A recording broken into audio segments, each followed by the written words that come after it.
Sometimes games attempt to be sad, and I think they fall very flat. I remember playing through Life is Strange and finding myself giggling at moments that I think I was supposed to tear up at.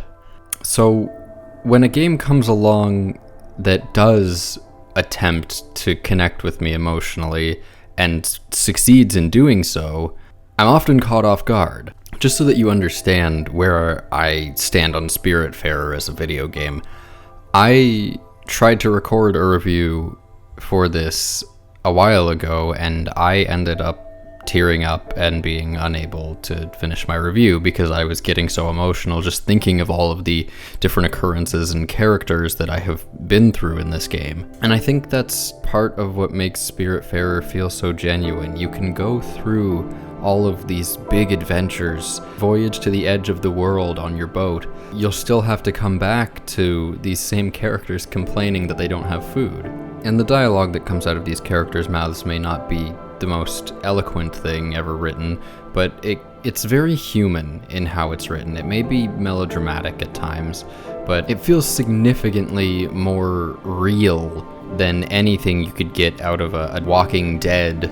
It's also probably worth mentioning that this is the first time a game's OST has left me feeling anything in quite some time. The orchestral grace on display here is simply phenomenal. Just have a listen.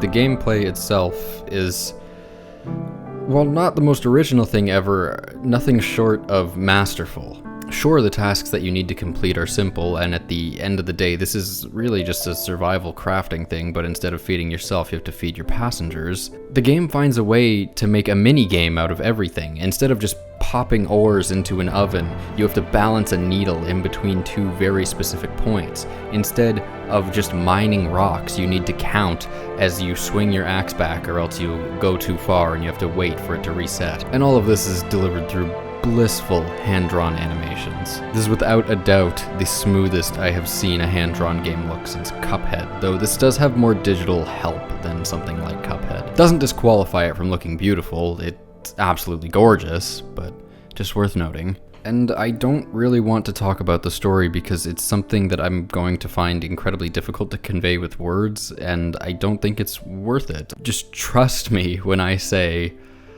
this game tore me to shreds. The little that I will tell you is that you are the Spiritfarer. Your job is to collect spirits, bring them on your boat, fulfill their last wishes, maybe help them resolve something that was left unfinished in their life, and then bring them to the gate, and they can be sent on their way to rest for eternity. And it is always in these moments when you bring a character to a gate, after you've spent time bonding with them, after you've built them a house and a home, that the game really tries to break your heart. And it didn't succeed all the time, but when it did, I had a difficult time controlling my tear ducts.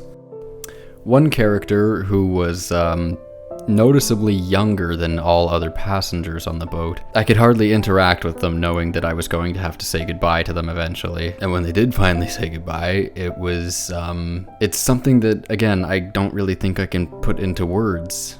So, it's probably worth noting that there's no real way to lose at Spiritfarer. These passengers of yours will not leave like Animal Crossing villagers if they're unhappy. But I would hope that a sense of humanity is what drives the game, and in a year like this where everything has been so brutal and oppressive in every sense of the word, I think Spiritfarer is almost like a remedy. It felt like something that I needed to play, and so I kept playing it. And so despite not having finished the game, what I've gotten out of my first 30 hours is more than enough to recommend it. I don't think that any amount of dropping the ball at the end. I don't know how this story is going to resolve, and honestly, if it ended with everything going down in flames, I couldn't care less, because what I have gotten out of Spiritfarer so far is so valuable to me that I don't think I need a satisfying ending to be happy with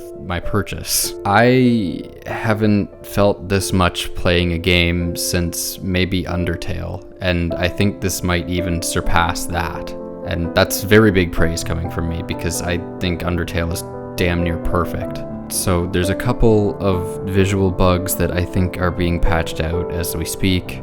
They probably won't even be relevant by the time I finish this review. There is too much glee and bliss and joy packed into Spiritfarer. And the game, throughout my 30 hours, never let up and constantly kept me smiling or crying or feeling some sort of intense emotion. Even a mini game like the Comet Showers brought me to my knees emotionally. And so, while, again, I still haven't finished the game, so I cannot award this a perfect score, I will update once I do finish in the comment section.